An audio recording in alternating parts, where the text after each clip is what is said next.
What's going on?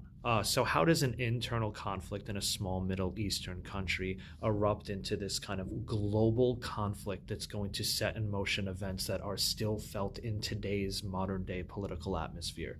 So today we're going to be talking about the Soviet invasion of Afghanistan in 1979. But before we talk about the actual invasion, let's set the context a little bit for what's going on. All right. So in the mid 70s, Afghanistan is going to be taken over by a dude named Taraki. All right. Taraki's going to lead a coup against the established government there, and he is going to look to bring in left-leaning reforms to the country to draw closer to the Soviet Union.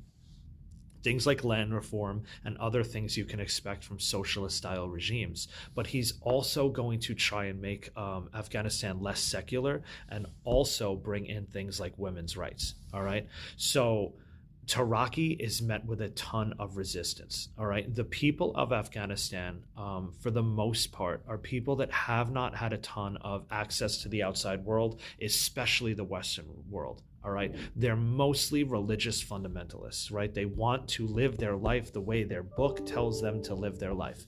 So that's what's going on. They're also mostly cave or desert dwelling people. They live in a very harsh environment that most people outside of Afghanistan cannot survive in for long periods of time and definitely don't know how to navigate. So Taraki's regime is taking some heat.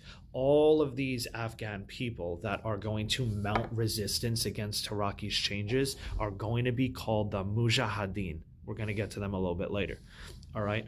Taraki is nervous about the quelling that's going on inside of his country. So he's going to name a dude named Amin to be his second in command. And his job is to take out or stop the resistance movements inside of Afghanistan. In mid 1979, Amin is going to assassinate Taraki and resume leadership for himself. All right. The Soviet Union is not happy about this at all.